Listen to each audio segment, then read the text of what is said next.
Hey guys, thank you for joining us. We have two very special guests today.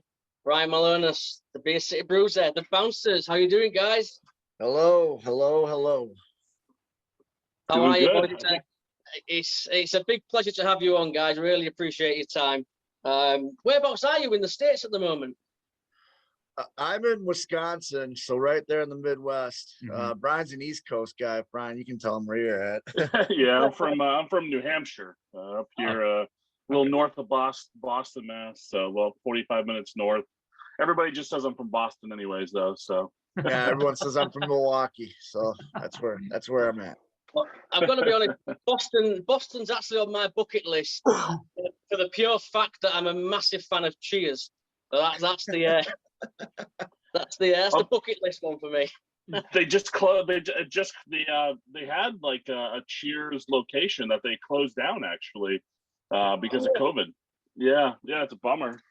Oh man, it's on the bucket list. Yeah, I bought the box set not that long ago. That's how bad it is. I'm hooked on Cheers. I absolutely love it. But before we talk wrestling as well, I've just discovered, Bruiser, you're a cigar man.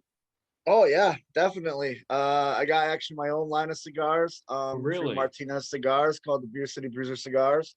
Yep. So that's what you see on TV, and that's what I use. That's badass. Ship to the UK? Yeah. What's that? You ship to the UK? Yeah, actually, I think they do. Check out martinezcigars.com and just type in Beer City Bruiser in the search part. And I think they do ship to the UK. I know they ship to Mexico, so I don't see why they wouldn't do the UK. Excellent. Well, I know what I'll be buying after this interview. So. Make it two. Talking wrestling, I've got to ask because I'm a big old school fan. I love you guys were both trained by two of the all-time greats.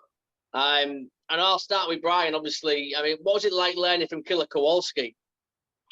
Yeah, I mean, Walter was a walking history book of pro wrestling, and you think of his persona, and you think of what he's known for. I mean, he's known for supposedly knocking off Yukon Eric's ear and going to the hospital to laugh at him, and just being this maniac. And then he was such a gentle giant of a man, but just somebody who, a walking piece of history. He's a guy who I think would have made a ton of money in pro wrestling, no matter what era he came up in. Agreed. But it was amazing to just be able to be around him, absorb that knowledge. I wish I was a little bit young, a little bit older, so I could have gotten more in-ring time with him. By the time I came around, he had slowed down and wasn't really getting in the ring. But just that wealth of knowledge. I mean, he forgot more about pro wrestling than I'll ever know, and he's a guy who's main evented from Japan to Australia to all over the States, and just an incredible human being. And I didn't realize he's a big guy, wasn't he? I didn't realize how. I mean, he was a big tall massive guy. He was mad. Well, I mean, he was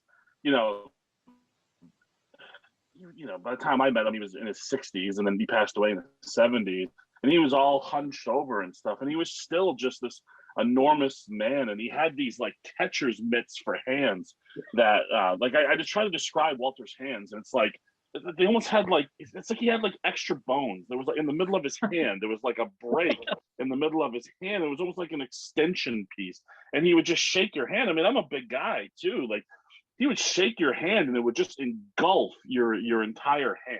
Wow. Which, I mean, obviously, known for the claw, and that's why. Yeah.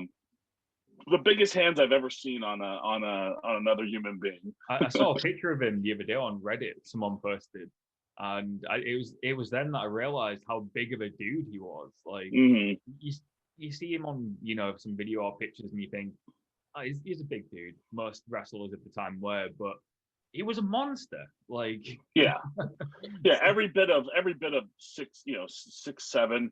I mean, I'm like 6'3", just shy of 6'4", and he dwarfed me. Great shape as well, great physical shape. Yeah, I mean, he was very much known for his conditioning, very much known for his motor. Walter would just go and go and go and go. known vegetarian. I don't know if I don't necessarily agree with that part of his lifestyle. I love a good steak, you know, but he, yeah, I mean, he was a health food fanatic until the very end. He did love some good vegetarian Chinese buffet though. Down the street from the school, there was a Chinese buffet that every Saturday afternoon we would go with him to. So he did love, and they would always prepare special vegetarian stuff for him. So he loved that though. That's amazing. I just love the stories, and obviously Bruiser, Harley Race. Yeah, yeah, just like Brian said, Harley was the same way. He was he forgot more about wrestling than anybody could ever learn or he could teach. He was a truly great man, very humble. For everything that he did, he was so humble. He would give you the shirt off his back. I always tell a story about a time I couldn't afford my electric bill, and one day my electric bill was paid and I didn't know who paid it. And then a couple months later it came out that Harley paid it. Never said a word, you know, never asked for money back. He just knew that all of us kids were there to, he always called us his kids. Yeah, we were there to be professional wrestlers, so he'd do everything he could to help us. And it must have been the time period, because Harley had huge gorilla paws too. Like Harley's hands are huge. I think it's this Walter and Harley's generation, because Harley was also a chiropractor, so he'd work on our backs and our necks, but like he'd put his hand on your trap and it would engulf your shoulder, your neck, everything. wow. So it must have just been that, because Harley and Walter were the same age, about the same age, and I think it was just that generation with just giant hands. And learning from Harley, I'm truly grateful for everything he did for me, teaching me and stuff like that. And you know, every time I step in the ring, his name's written on my tape, and I try to live up to that legacy. That's brilliant, man. And I've got to ask you, because I was doing a bit of research, and I briefly came across a story on one of the interviews with you, Terry Funk, and Harley throwing darts at people. Is that right? Yeah. So the reason I drink Coors Light, so Harley obviously was in St. Louis. He was in Eldon, but it was in the St. Louis area, so Budweiser was a big thing. And me being from Milwaukee, it's a travesty to drink Budweiser. You just look down upon by other Milwaukeeans. So Terry Funk told me, you know, drink Coors Light. They all think it's the same as Bud, but it's made by Miller. So one night we're all drinking and stuff like that, and the bar we used to go to had 2 levels. It was Buzzer McGee's, and on the top level a bunch of people are playing darts, and they brought darts. Terry went and got some darts for the table, and we're sitting there and stuff, and all of a sudden, next thing you know, they're like, hey, watch this, and they just start throwing darts at people up on the top balcony. And we really throw it and then turn around, like have a conversation. Then Harley would throw it, we'd start talking. They're encouraging me, so then I start throwing it. And the next thing you know, all these people are getting hit with darts, and they turn around, realize who it is, and it's Harley and Terry, and they're all like, "Oh yeah, sure, no problem, it's okay." It's like, that's fine. Yeah, that's normal. Oh, that's brilliant. I mean, who's going to turn around and eyeball Terry Funk and yourself and Harley Race? I mean, well, that's the thing about that generation, and I'm sure Brian can attest to this too with Walter, but those guys were tough, not just in the ring. Like they were tough outside of the ring. They had reputations of you know, beating guys up. You know, like what you saw in the ring wasn't too far what you got in real life. Like as much as they were nice guys, I know Harley could still throw down to the day he died, and I'm sure Walter could too. Yeah, that's another thing of the generation, like you said, where, you know, like not to take away from the guys nowadays, I'm sure they can handle themselves, but it seems like everybody back in the day was like a trained killer. You know, they could really handle themselves outside the ring. They were always getting to bar fights and stuff, and hear all these amazing stories. Do you feel like, you know, that's a thing of a past generation now, that like tough guy in and outside of the ring? Or do you feel like there's still people like that nowadays? I think we're still tough guys. I think we're still tough guys. We just don't want to get sued. You know, like I mean, Brian and I can handle our own. We've been in situations in the ring where we've had to let people know, hey, you know, don't push us around, but we also don't want to get sued. So it's not like it was back in the day where you could punch a guy in the face, the guy would wipe the blood away and go enjoy his beer. No, nowadays you punch someone in the face and they go and sue you. So yeah, and it's all on the internet. True. Yeah. I think it's such a different time period now too. Yeah. I know there's like a lot.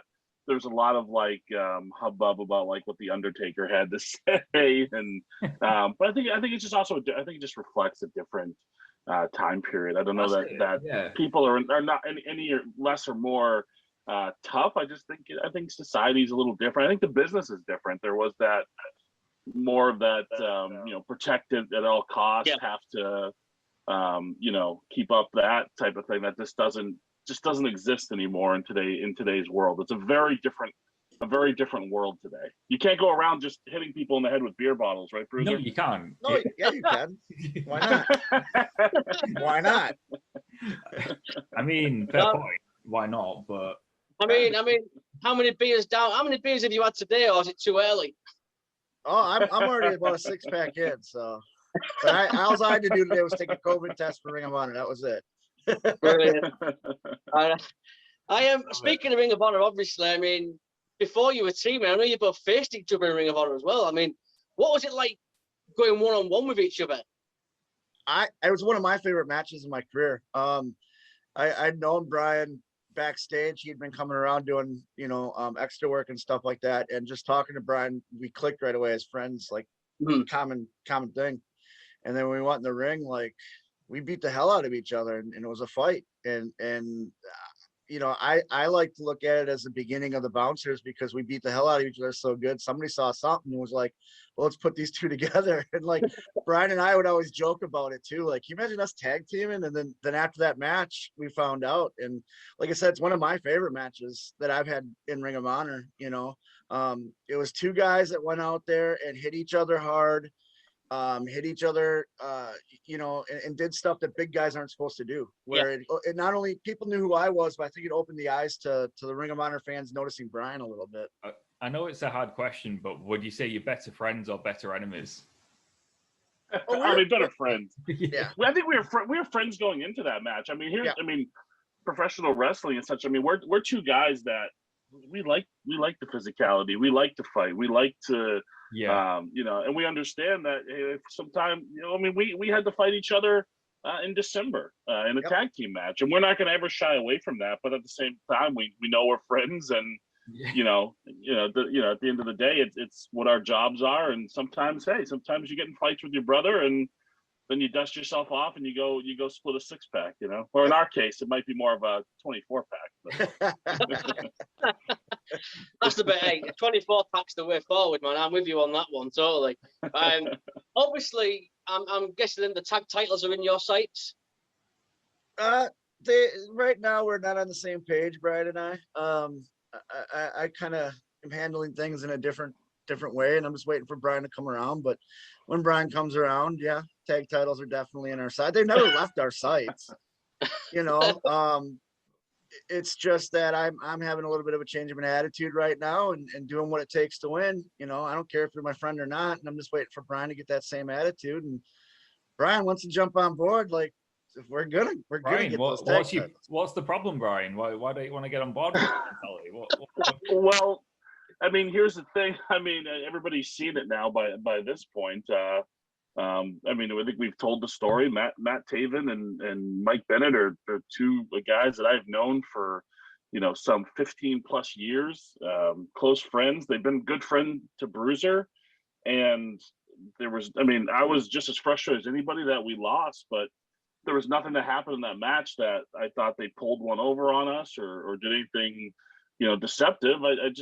We lost that day, and it sucks. Our record hasn't been great lately.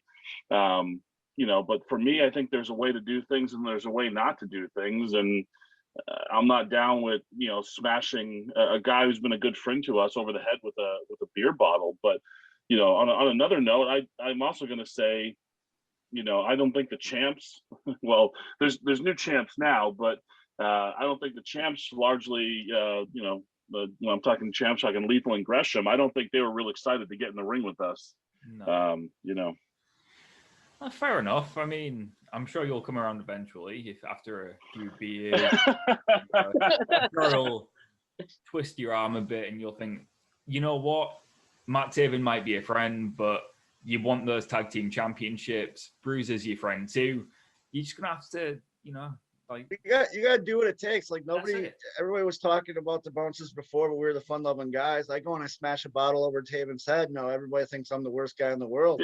Did that change the outcome of the match? Did it change the outcome of the match? 2 weeks later, Taven's breaking Bateman's ankles in the ring, and everybody's okay with that. Like, why is it okay for him to do something? That's the thing that really pissed me off. Is some guys get away with stuff and some guys don't. Yeah.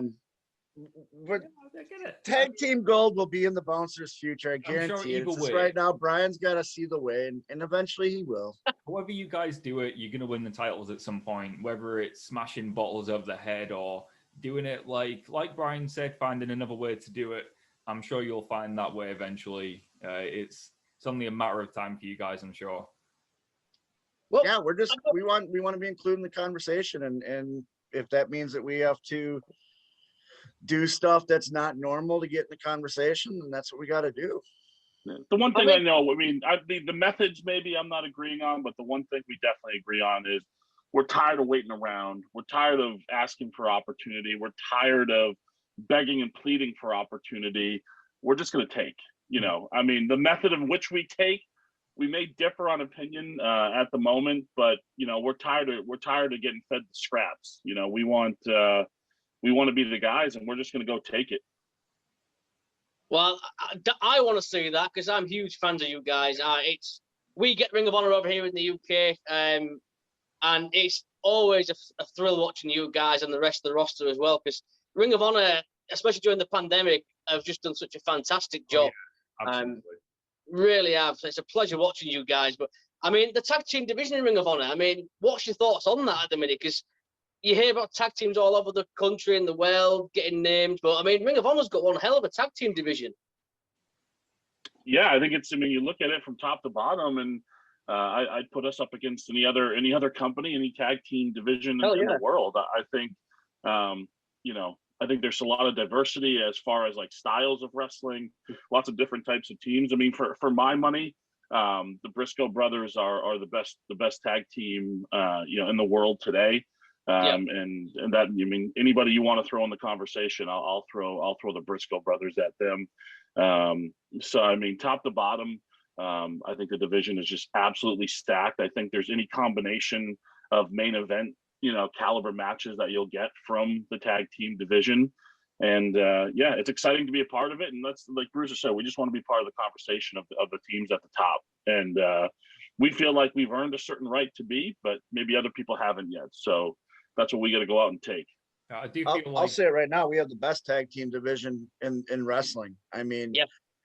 Top to bottom, there, like Brian said, any tag team match could be a main event. And then you also add into the pure rules can also be transferred to a tag team match. When we watched the pay-per-view, Brian and I were on the watch along, and that was the first time I ever seen a pure rules tag team match, and I was highly entertained.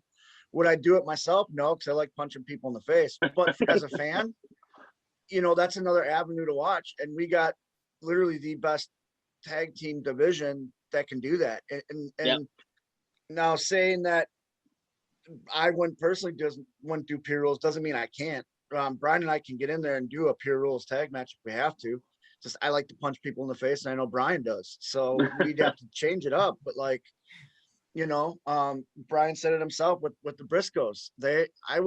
You name a tag team in the last 10 years that are better than the that are good, and I'll throw the Briscoes in there and we can compare them. Yeah. No, I agree. I've been saying that for a long time myself, and people always throw tag teams. I'm great tag teams, but I always say the same thing as you. What about the Briscoes? Look at what they've done as a tag team and individually in Ring of Honor. I truly believe, like, when you're naming the greats of Ring of Honor, you need to name the Briscoes as a tag team and singles wrestlers, because they've both done so much. And you always hear like the Nigel McGuinness, the Bryan Danielsons. The Briscoes need to be in every conversation about the greats in Ring of Honor, and even still today. And pretty soon the Bouncers and the Beer City Bruiser, that's going to be in the same conversation. Like some of our best matches, I challenge anybody to go back and watch our title match with the Briscoes and Lowell, and not tell us that was a great match. Brian and I were beaten with chairs the night before. I was burned with a cigar the night before, and we literally took the Briscoe brothers to the limit. I challenge anyone to go back and watch it and not tell us that was a great match. You know, and that's where, like, if I would have had a beer bottle smash over the head, maybe the outcome would have been different, you know. I guess we'll see. We'll probably see that rematch sometime down the line, I'm sure. And I hope if so. the opportunity I hope so. presents itself. I mean, all right. So Brian, let's say we get that match again in the future, and you do have that chance to smash a beer bottle over the head of a Briscoe, for example, to take home the tag team championships. Do you pull the trigger or do you hesitate? Is it a barroom brawl, or is it something that's going to get me disqualified? The referee's not looking. You can So smash all over a head.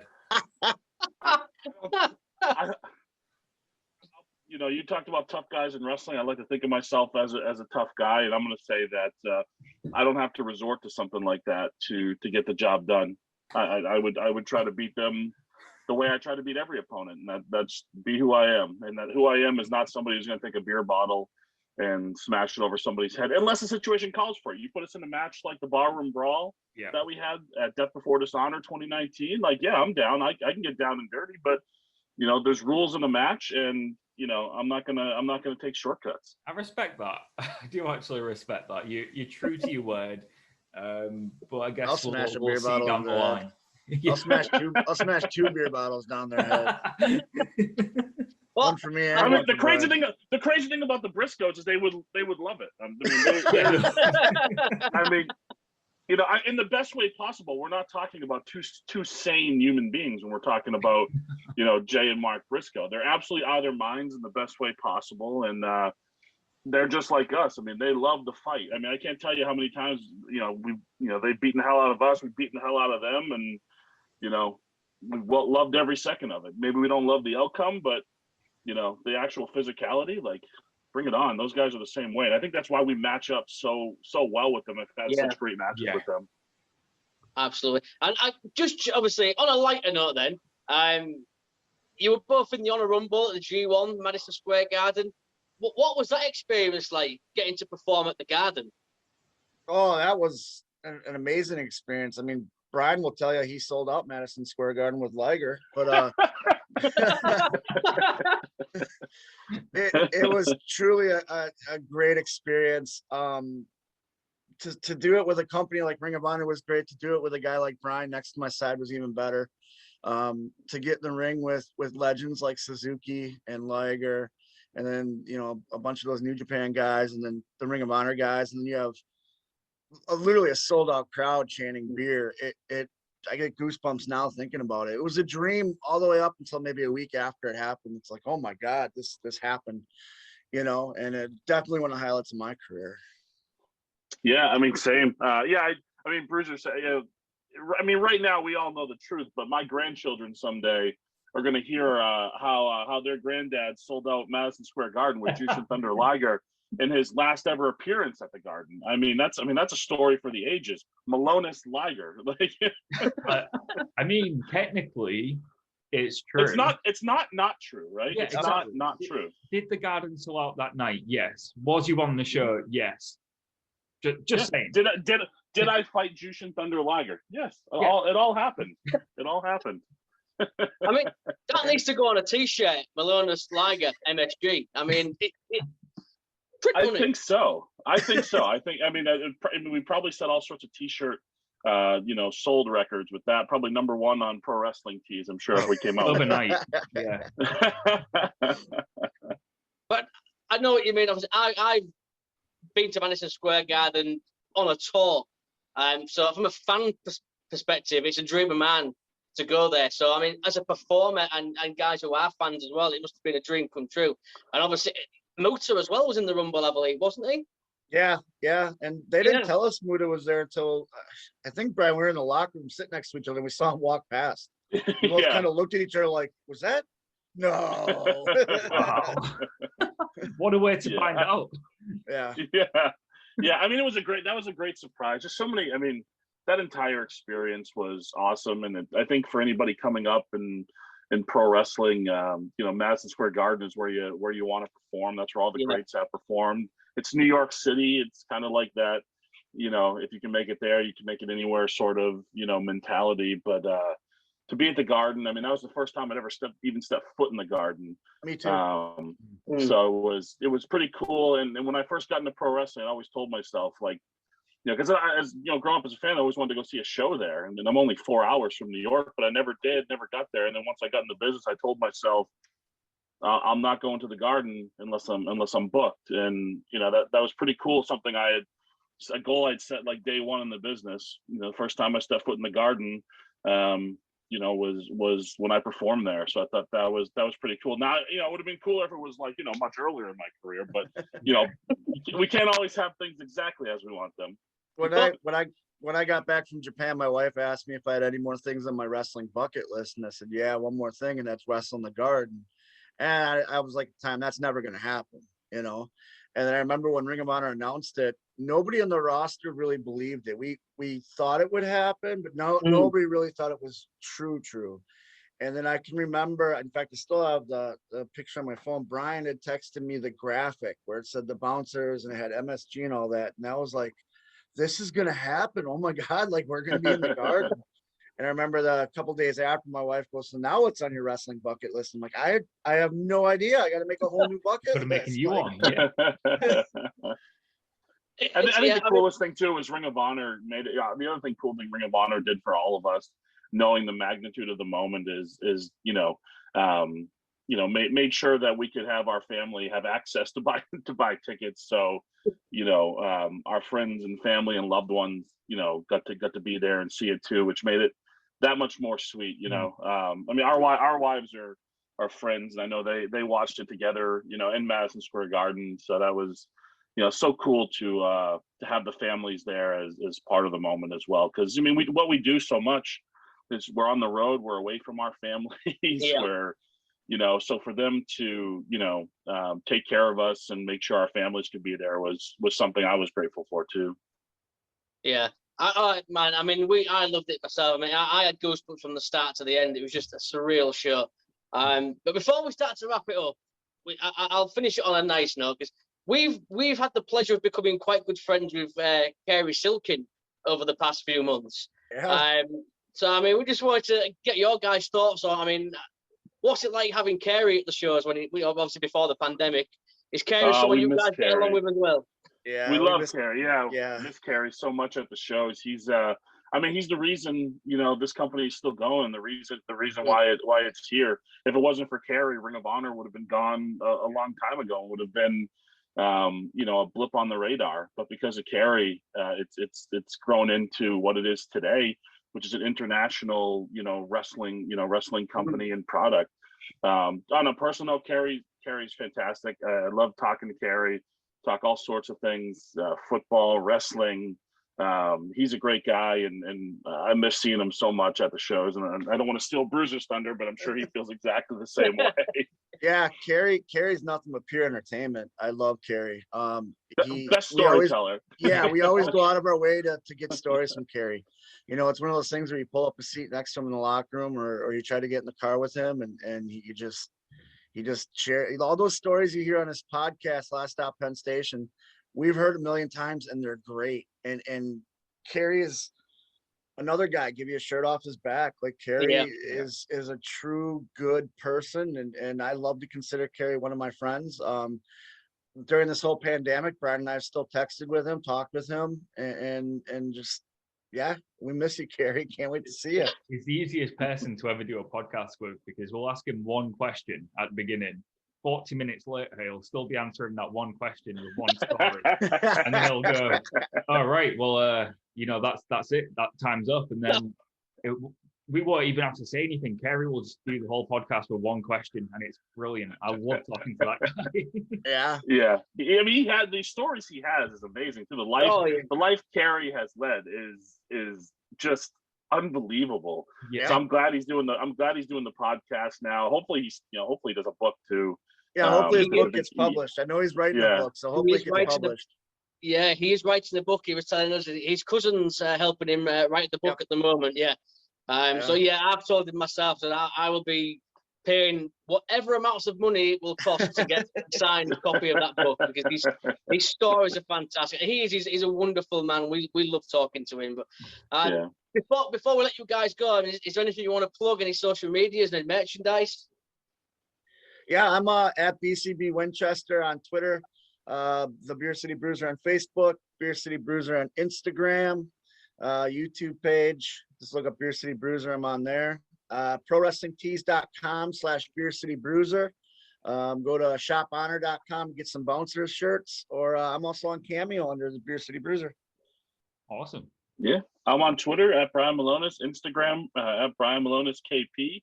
My pro wrestling tees is real easy. BrianMalonis.com. We have Bouncers t-shirts up there, some of my own t-shirts up there, and Ring of Honor has some great shirts, Bouncer shirts up on their website too. So check those out. Awesome. Well, guys, I know I'm going to go and buy myself some cigars now because I've made a promise to the Bruiser. It's been an absolute pleasure, guys. Honestly, you are one of our favourite teams. Brian Malonis, Beer City Bruiser, the Bouncers, thank you so very much. Thank you. Thank you very much. Take care. Thank you.